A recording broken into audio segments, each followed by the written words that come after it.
Hello, good morning, good afternoon, good evening, जब भी आप ये वीडियो देख रहे हैं। तो आज का हमारा टॉपिक है, next topic, that is potential energy of A dipole placed in uniform electric field.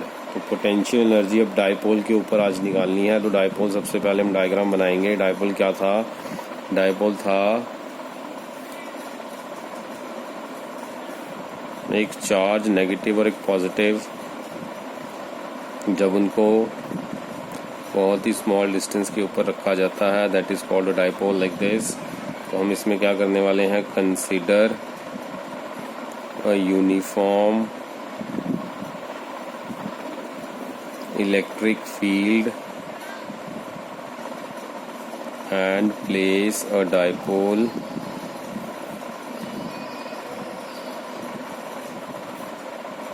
in it. As we know,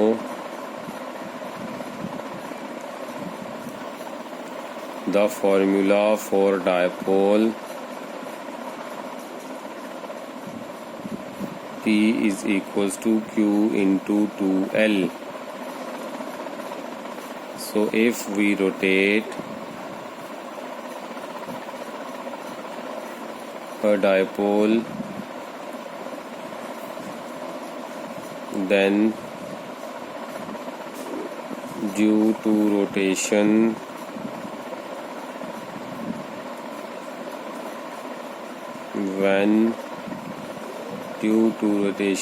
we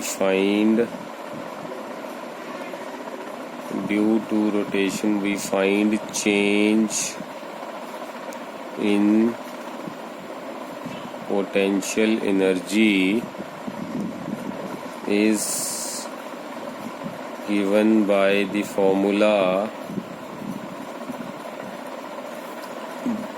delta U is equals to U final minus U initial। अब delta U जो होगा that is equals to negative work done by the external agent या फिर positive work done by the electric force.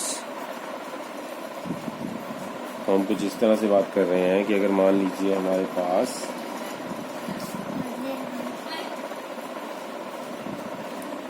एक dipole है, कुछ इस तरह से, एक तरफ नेगेटिव चार्ज और एक तरफ पॉजिटिव चार्ज।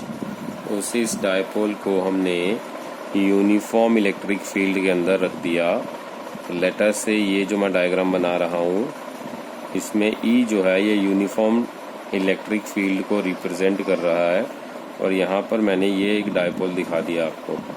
अब यहाँ पर ये जो डायपोल है, लेटर से ये थीटा एंगल बना रहा है with the direction of electric field. तो अगर मान लीजिए ये थीटा एंगल बना रहा है with the direction of electric field, तो यहाँ पर for the positive charge and for the case of negative charge, दोनों चार्जेस के लिए अगर हम टॉर्क निकालने की कोशिश करें या हम ये निकालने की कोशिश करें इस केस में कितना वर्क डन होगा, तो वर्क डन जो होता है उसका फॉर्मूला जो यहाँ पर लगेगा, that is going to be for the case of dipole as it is making an angle theta with the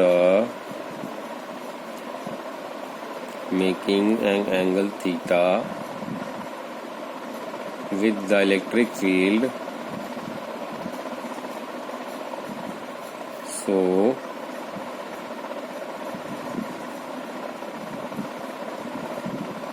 the rotation due to this electric field on the two charges will be given by formula W is equals to tau dot theta. तो हमने ये बोला कि अगर मैंने इस dipole को electric field में रख लिया और ये डायपोल लेटर से इलेक्ट्रिक फील्ड के साथ थीटा एंगल बना रहा है, तो उस केस में हमने क्या ऑब्जर्व करा कि यहाँ पर ये जो पॉजिटिव चार्ज है ड्यू टू इलेक्ट्रिक फील्ड यहाँ पर एक एक्सपीरियंस करेगा फोर्स, और फोर्स इस तरफ होगी, और ये नेगेटिव जो चार्ज होगा ये भी एक्सपीरियंस करेगा एक फोर्स, और इस फोर्स की डायरेक्शन इस तरफ होगी। तो पॉजिटिव चार्ज की अगर मैं डायरेक्शन की बात करूँ वो लेफ्ट टू राइट दिखा रखी है, और नेगेटिव चार्ज की जो फोर्स है वो राइट टू लेफ्ट दिखा रखी है। तो अब दोनों जो चार्जेस हैं, दोनों चार्जेस की वजह से अब हमने क्या देखा कि अगर फोर्स लगेगी इस चार्ज पे और इस चार्ज पे भी फोर्स लगेगी, तो दोनों की वजह से यहाँ पे रोटेशनल मोशन हमें ऑब्जर्व होगा। तो अगर यहाँ पर इलेक्ट्रिक फील्ड की प्रेजेंस में दोनों चार्जेस के ऊपर फोर्सेस लग रही हैं, ये फोर्स इसको इस तरफ खींच रही है और ये वाली फोर्स इस तरफ खींच रही है। तो लेटर से जैसे ये मैं आपको एक पेन के कैप से एग्जाम्पल में एक्सप्लेन करता हूँ, तो ये पॉइंट पे पॉजिटिव चार्ज है, लेटर से ये पॉइंट पे नेगेटिव चार्ज है। अगर यहाँ पर पॉजिटिव चार्ज है तो इसको फोर्स लग रही है इस तरफ से इस तरफ, और ये नेगेटिव चार्ज को फोर्स लग रही है यहाँ से इस तरफ। ये लग रही है लेफ्ट टू राइट ये, और ये लग रही है राइट टू लेफ्ट ये। तो इसकी वजह से आप क्या ऑब्जर्व कर रहे हो कि ये कैप जो है इस डायरेक्शन में आने की कोशिश कर रहा है। तो ये कैप पहले ऐसे था, इलेक्ट्रिक फील्ड के साथ थीटा एंगल बना रहा था due to the presence of force at the two ends of the dipole. ये रोटेट करने की कोशिश करेंगी दोनों फोर्सेस इसको, ये इसको क्लॉकवाइज डायरेक्शन में घुमाने की कोशिश करेगी इस एंड में, और इस एंड में भी इससे भी ये क्लॉकवाइज डायरेक्शन में घूमने की कोशिश करेगा। तो it will try to align itself in the direction of electric field. तो इस तरह से ये अपना मोशन जो है हमें दिखाएगा। तो इसलिए इस केस में जो रोटेशनल मोशन होता है, ये जो रोटेशन कर रहा है जिसकी वजह से इसमें मोशन आ रहा है, उसके लिए अगर मेरे से कोई पूछे कि क्या वर्क डन होगा, तो उसके लिए फॉर्मूला हम यूज करते हैं W is equal to tau into theta. तो इसमें टाउ क्या है और थीटा क्या है? टाउ है sir torque, tau is the torque and that is, इसका दूसरा नाम जो होता है that is called moment of force, torque और मोमेंट ऑफ फोर्स, ठीक है। और इसकी वजह से, टॉर्क की वजह से या मोमेंट ऑफ फोर्स की वजह से जितना इसमें वर्क डन होता है, उसके लिए हम फिर फॉर्मूला लिखेंगे that is one moment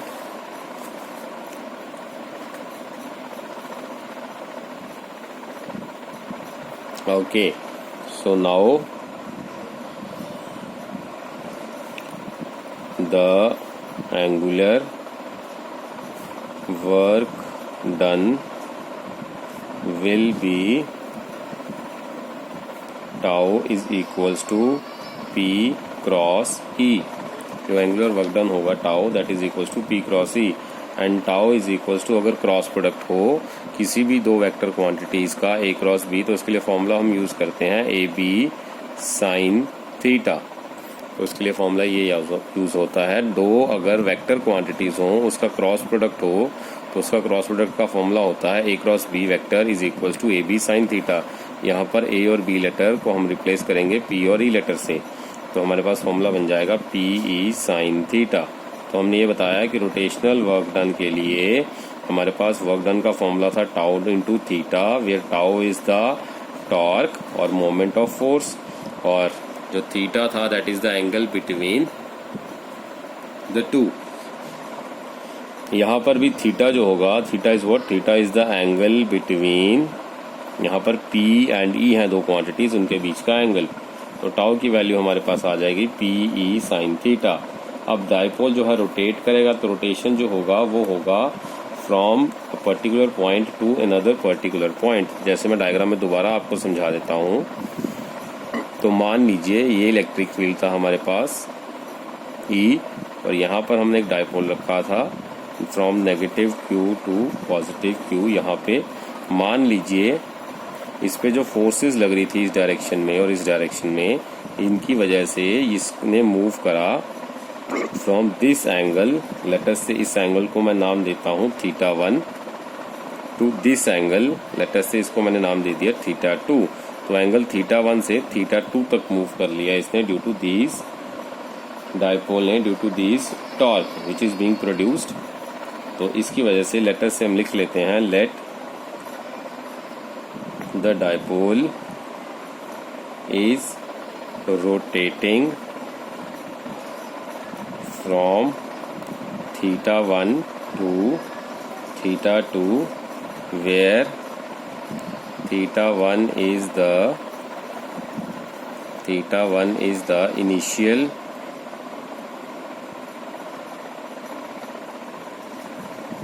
position and once we rotate it in anti-clockwise direction, then finally the position becomes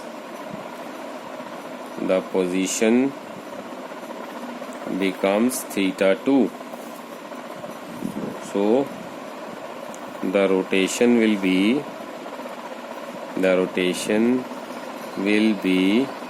θ1 to θ2. तो रोटेशन जो हो जाएगा वो θ1 से θ2 तक हो जाएगा. So as the theta is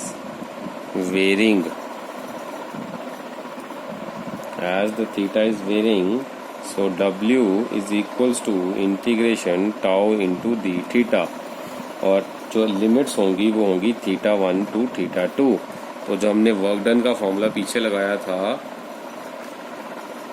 that will be starting from θ1 and goes up to θ2. तो हमने ये बताया कि जो वर्क डन कर रहा है electric force, so the work done for by the electrostatic force is equals to integration θ1 से लेकर θ2 टाउ इंटू डी थीटा. अब रोटेशन जो है हमने क्या ऑब्जर्व करा डायग्राम में, एक बार दोबारा देख लेते हैं. हमने ये बताया क्योंकि डायपोल इनिशियली इस पोजीशन पे था जो कि इलेक्ट्रिक फील्ड के साथ θ1 एंगल बना रहा था, हमने उसको रोटेट कराया लेटर से अप टू पॉइंट दिस, और जो कि इस इलेक्ट्रिक फील्ड से एंगल θ2 बना रहा है. तो उस कंडीशन में हमसे अगर कोई पूछेगा कि कितना वर्क डन है, तो we have to tell that the work done by the work is done by the electrostatic force due to which its value is going to be integration θ1 to θ2 tau into d theta. ये θ1 θ2 क्या indicate कर रहे हैं कि हमारे पास जो work done है that starts from θ1 and it goes up to θ2. One moment, okay, fine. θ1 से स्टार्ट होगा and it goes up to θ2. तो होप सर आपको यहाँ तक क्लियर हो गया कि जो रोटेशन होता है एंटी क्लॉकवाइज डायरेक्शन में due to this that will be from θ1 to θ2. तो रोटेशन जो है उसकी वजह से जो टॉर्क प्रोड्यूस होता है वो प्रोड्यूस होता है Q से नेगेटिव Q से पॉजिटिव Q की तरफ, and that will be clockwise. So अब हम लिख लेते हैं due to rotation of anti clockwise direction the torque will be produced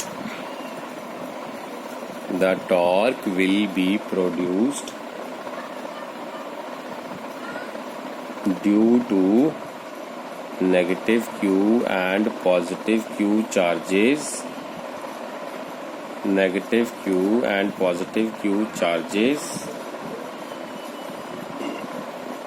in the clockwise direction. तो अब हमने क्या देखा, रोटेशन जो है एंटी क्लॉकवाइज हो रहा है, उसकी वजह से जो ऑब्जर्व करा गया टॉर्क वो क्लॉकवाइज हो रहा था. तो अगर उसकी वजह से टॉर्क क्लॉकवाइज हो रहा है दैट मीन्स वहां पर जो थीटा होगा दैट विल बी 180 डिग्रीज. ये एंगल जो है ये किस किस के बीच में है, that is between the rotation and the torque. जब हम रोटेट कर रहे हैं उसकी वजह से जो टॉर्क प्रोड्यूस हो रहा है, जो रोटेशन हो रहा है डायपोल्स का उसकी वजह से जो टॉर्क प्रोड्यूस हो रहा है, दोनों के बीच का एंगल ऑब्जर्वेशन के बाद पता चला 180 डिग्री है. सो अगर एंगल 180 डिग्री है तो दैट मीन्स थीटा जो हम यहाँ पर लेंगे that is going to be 180. तो ये जो थीटा की वैल्यू है हम फॉर्मूला में पुट करेंगे। That formula was W is equals to integration theta 1 to theta 2 tau dot d theta. अब आपको यहाँ पे आपको पता चल गया कि डॉट प्रोडक्ट है, तो किसी भी दो क्वांटिटीज़ का dot product A dot B का फॉर्मूला होता है sir A B cos theta. तो यहाँ पे डॉट प्रोडक्ट को ब्रेक करेंगे तो A टाउ और डी थीटा इंटू कॉस 180 इसका डॉट प्रोडक्ट आ जाएगा। So that will be equals to W is equals to integration theta 1 to theta 2 tau d theta into cos 180। So अब cos 180 की value हमें याद करनी पड़ेगी, that is -1, otherwise you can calculate, और minus of tau d theta. So अब tau की value, क्योंकि हमें पता है as we know tau is what, that is PE sine theta. तो अब ये टाउ की वैल्यू यहाँ पर हम पुट कर देंगे तो हमारे पास आ जाएगा W is equals to integration theta 1 to theta 2 PE sine theta d theta, that is equals to PE common बाहर निकल जाएगा, that is negative of PE integration theta 1 to theta 2 sine theta d theta, and that is going to be equals to minus of PE। अब sine का integration क्या होता है, sine का integration होता है cos, so that is going to be cos theta, और limits will be from theta 1 to theta 2। Hope आपको यहाँ तक क्लियर हो गया। इसके बाद मूविंग टू दी नेक्स्ट। तो यहाँ पर अब हमने W की वैल्यू निकाल दिया। अब इंटीग्रेट करने के बाद हम क्या करेंगे, इसके अंदर लिमिट्स पुट करेंगे। तो after putting the limits what we get, अब हमने थीटा 1 और थीटा 2 लिमिट्स को इस इक्वेशन के अंदर पुट करना है और फाइनल आंसर निकालना है। तो let me write, okay, so W is equals to minus PE cos theta and the limits are from theta 1 to theta 2, that is equals to minus PE cos theta 2 minus cos theta 1. This will be work done by the electrostatic force। तो इस तरह से हमने electrostatic force के लिए जो expression जो है W निकाल दिया। अब हमने क्या करना है, now the potential energy as we know is always measured in terms of change in potential energy. So delta U is equals to minus work done by the electric force and U final minus U initial is equals to positive PE cos theta 2 minus cos theta 1, और you can say अब final position पर था theta 2 minus initial position पे था theta 1, that is equals to PE cos theta 2 minus cos theta 1। तो late कर लेते हैं, मान लीजिए अगर इनिशियली थीटा 1 की वैल्यू 90 डिग्री थी तो U पोटेंशियल एट 90 डिग्री हमारे पास होता है 0। ये हमने इनिशियली ज्यूम करा है, तो U जनरली इस वैल्यू को हम 0 मानते हैं। तो U थीटा 2 माइनस U 90 हमारे पास हो जाएगा PE cos theta 2 minus cos 90। cos 90 कितना होता है 0। तो cos 90 अगर 0 होता है तो U 90 भी हमारे पास 0 हमने लेट कर लिया है, और U theta 2 is equals to, यहाँ पर भी ये वैल्यू 0 से रिप्लेस हो जाएगी तो हम नहीं लिख रहे हैं यहाँ पे U theta 2 is equals to PE cos theta 2, क्योंकि cos 90 0। तो ये हमारे पास जनरल एक्सप्रेशन बन गया। In general we can write u theta is equals to PE cos theta. u theta is equals to PE cos theta. और you can write PE जैसे कि हमने आपको पहले बताया A dot B is equals to AB cos theta. Similarly, going by this, u theta is equals to P dot E. So this is the expression where theta is the angle between P and E, where theta is the angle between P and E. So इसमें अब हम करेंगे special case. Special cases, इसके special cases क्या है? सबसे पहला when theta is equals to 90 degree. जब थीटा 90 डिग्री का मतलब ये हुआ कि अगर मान लीजिए हमारे पास इलेक्ट्रिक फील्ड जो है इस तरफ जा रहा है लेफ्ट से राइट लाइक दिस. अगर हमारे पास इलेक्ट्रिक फील्ड इस तरह से लेफ्ट टू राइट जा रहा है और डायपोल हमने इस तरह से कनेक्ट कर दिया from negative Q to positive Q. और अगर मान लीजिए हमने यहाँ पर इस तरह से इसको अरेंज कर दिया तो हमारे पास F नेट की जो वैल्यू हो जाएगी that will B 0. Net force इस कंडीशन में 0 लगती है. और नेट टॉर्क की अगर बात करें that is always equal to torque tau is equal to PE sine theta. अब यहाँ पर थीटा कितना है? क्योंकि डायपोल और इलेक्ट्रिक फील्ड आपस में 90 का एंगल बना रहे हैं तो साइन 90 आएगा और साइन 90 की वैल्यू होती है 1. तो इसलिए हमारे पास इसका एक्सप्रेशन आएगा tau net is equals to PE and this value is treated as the maximum value. तो इसका मतलब ये हुआ कि this will represent us the maximum value of torque when dipole is perpendicular to electric field. In that case the dipole the torque is maximum. So that means U90 मतलब potential at 90 degree is equals to minus PE cos 90. अब आपको पता है cos 90 0 होता है तो उस case में हमारे पास पोटेंशियल एनर्जी हो जाएगी 0. तो हमने क्या सीखा? अगर 90 के एंगल पे है हमारे पास थीटा की वैल्यू तो डायपोल और इलेक्ट्रिक फील्ड अगर एक दूसरे के परपेंडिकुलर होंगे तो फोर्स नेट फोर्स उस पर 0 लगेगी. टॉर्क उस टाइम पे मैक्सिमम होगा और पोटेंशियल एनर्जी उसकी हो जाएगी 0. So this is the first case. Now moving to the second case, case number 2. Let me shift to the next page.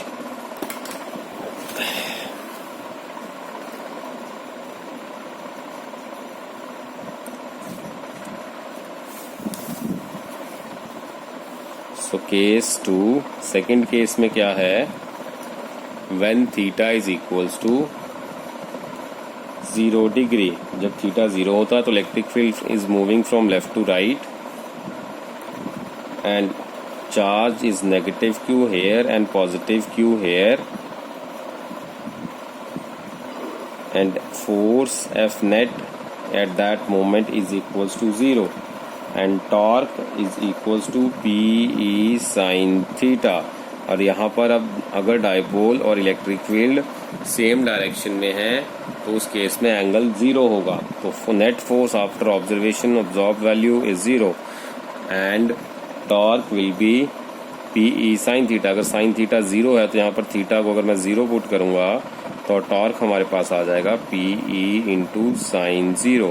तो साइन 0 कितना होता है? Answer is 0. तो sine 0 0. That means when the net force and the net torque on the body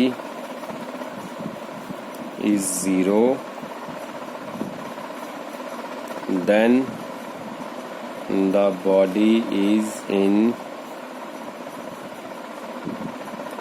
mechanical equilibrium.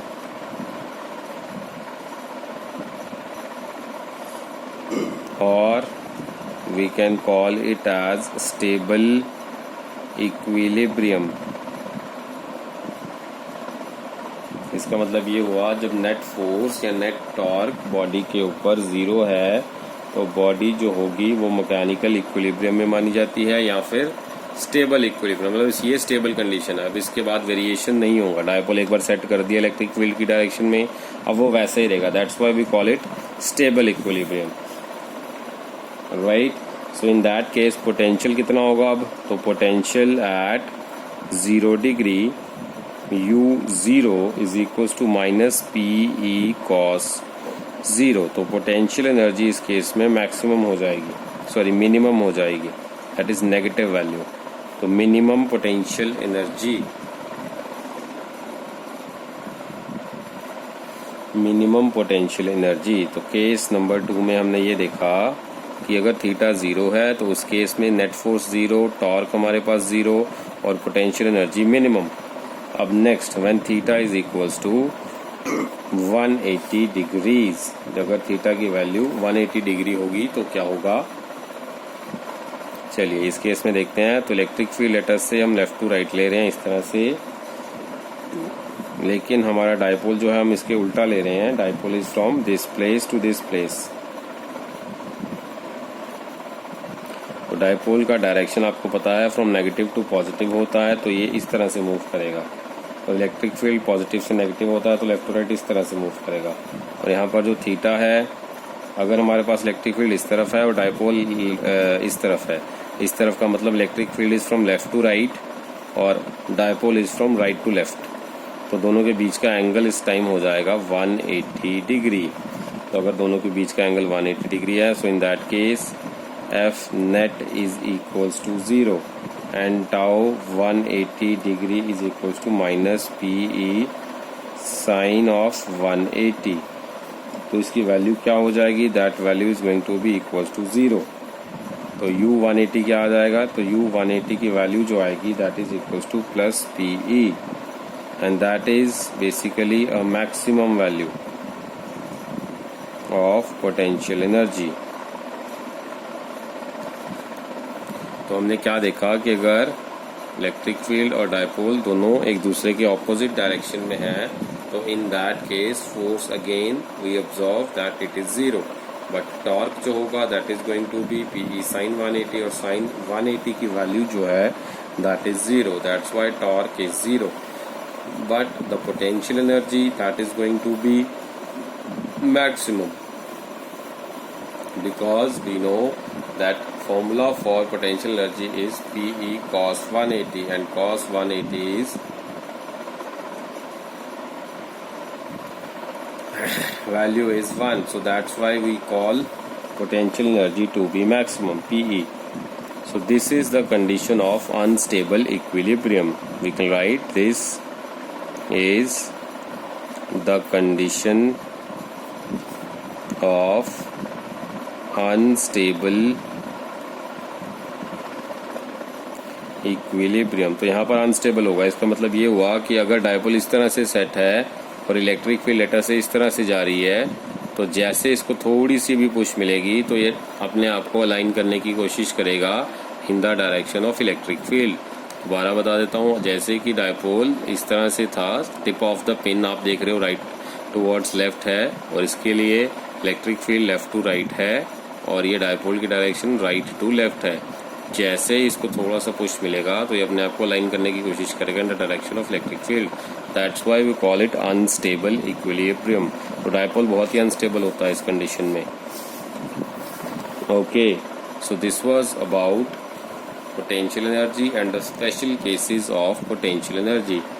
Now we are moving to the next topic, and that topic is work done in rotating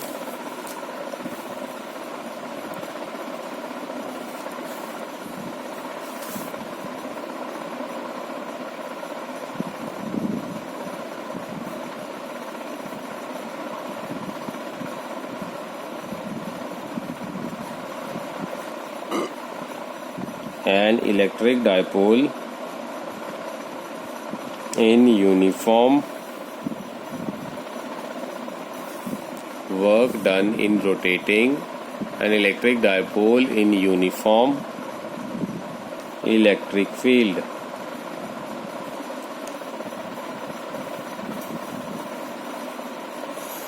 तो इसके लिए हमने expression जैसे पहले पढ़ा था, delta u is equals to u theta 2 minus u theta 1, that is equals to negative of work done by the electric force या external electrostatic force electrostatic force slash work done, positive work done by the external force that is u theta 2 minus u theta 1. This is the formula. तो अब हमने यहाँ पर क्या देख लिया, question की फॉर्म में थोड़ा सा देखते हैं किस तरह के क्वेश्चन आ सकते हैं. मान लीजिए हमारे पास एक इस तरह का सिनेरियो है जिसके अंदर हमें दो इनिशियल और फाइनल पोजीशंस दे रखी हैं. लेट अस से this is a uniform electric field in which a dipole is placed like this and this is the initial position. This is the initial position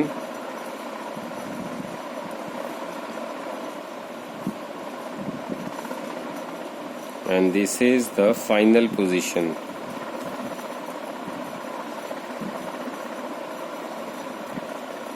This is the initial position and this is the final position. So when we rotate the dipole from theta is equals to 0 to theta is equals to 180 degree, to find, in that case find work done by the external agent, that is question mark. In that case find the work done by the external agent. So work done by the external agent अगर निकालना है तो उसके लिए formula हमने क्या पढ़ा था, u theta 2 minus u theta 1. So that value is equals to u 180 degree, क्योंकि पहले वाला आप क्या देख रहे हैं, क्या पोजीशन पे है, 180 डिग्री पे लिखा हुआ है और दूसरे वाला 0 डिग्री पे लिखा हुआ है, दैट इज u0. अब 180 डिग्री का मतलब पोटेंशियल एनर्जी एट 180 कितना होगा सर, उसका फॉर्मूला हमने अभी भी पढ़ा है, माइनस PE cos 180. तो cos 180 की वैल्यू हमने आपको पीछे बताई थी, दैट इज -1. तो ये क्या बन जाएगा, minus PE into -1 minus u0 that is minus PE into cos 0. अब आपको पता है कि cos 0 कितना होता है, 1 दैट इज PE. तो माइनस ऑफ PE यहाँ से बनेगा और यहाँ से minus of minus PE, positive PE plus PE, and total will be 2 PE.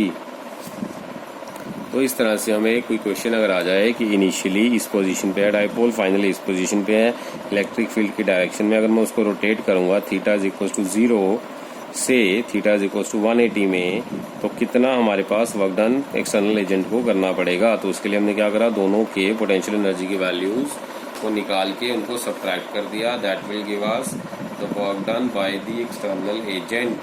तो u 180 पे निकाल दिया, u 0 पे निकाल दिया, दोनों में वैल्यूज पुट कर दी, क्योंकि u का फॉर्मूला होता है minus PE cos theta. First case में cos थीटा की वैल्यू 180 डिग्री है, सेकंड केस में थीटा की वैल्यू 0 डिग्री है. तो दोनों की वैल्यू हमने वैल्यूज को फॉर्मूला के अंदर डालने के बाद सॉल्व करा और हमारे पास टोटल आंसर आ गया 2 into PE, that is the total value is equal to like this. तो इस तरह से हमारे पास अगर कुछ क्वेश्चन आए तो हम सॉल्व कर सकते हैं.